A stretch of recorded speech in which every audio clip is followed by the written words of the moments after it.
السلام علیکم ورحمۃ اللہ وبرکاتہ۔ جی عباس بھائی، اصل میں یہ کتاب میں کوئی بات آ جانا تو اس کا حرف بحرف بھی سنی کتب میں ہے، تو یہ کوئی سچ بات نہیں ہوتی، یہ شروحات کی جاتی ہیں۔ نبی علیہ الصلوۃ والسلام ناجائز کسی کو بالکل اس طرح نہ بددعا دیتے تھے نہ برا کہتے تھے۔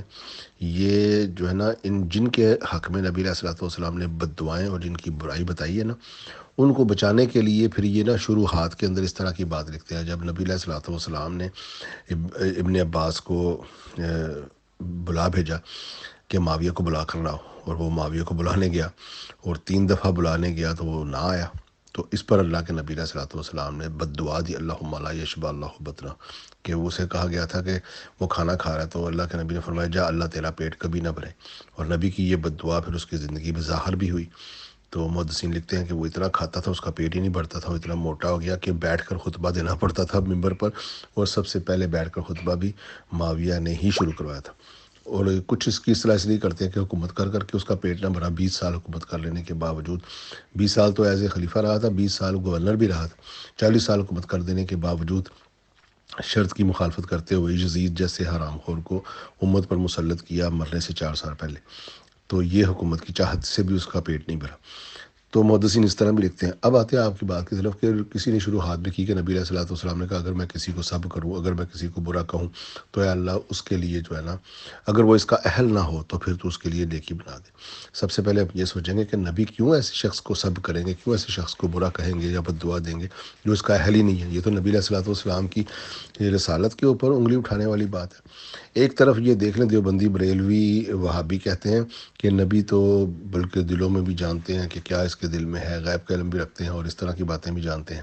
اور دوسری طرف کہتے ہیں کہ نبی علیہ الصلوۃ والسلام کسی ایسے شخص کو بد دعا دے ڈالتے ہیں جو اس کا اہل ہی نہیں ہے، یعنی کہ معاذ اللہ ثم معاذ اللہ کہ نبی علیہ الصلوۃ والسلام کوئی ظالم ہیں یا کسی ایسے شخص کو بے گناہ کو یہ بد دعائیں دیتے پھریں گے۔ یہ بات سب سے پہلے ہم ان کے آگے رکھیں گے۔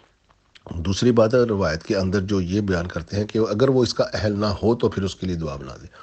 اب اس کا فیصلہ کون کرے گا؟ نبی نے تو بد دعا دے دی، وہ اہل ہے کہ نہیں، اس کا فیصلہ نبی سے زیادہ علم رکھنے والی اللہ کی ذات ہی کر سکتی۔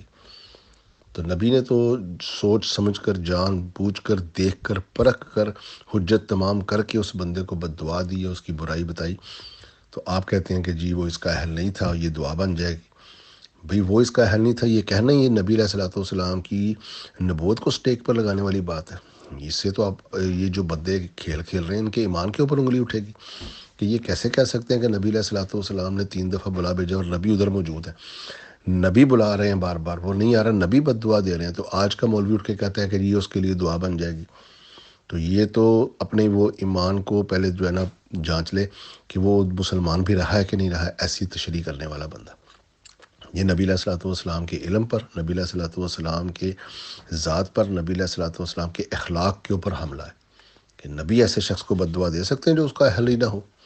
یہ تو شیعہ جب حسن اللہ یاری ہمارے ساتھ تنقید کرتا ہے، وہ ہماری کتابوں سے لا کر ہمیں لاجواب کرنے کے لیے کہتا ہے دیکھو تمہاری کتابوں میں کیسی بونگیاں ہیں کہ کہتے ہو کہ نبی بے گناہ لوگوں کو بد دعائیں دیتا ہے۔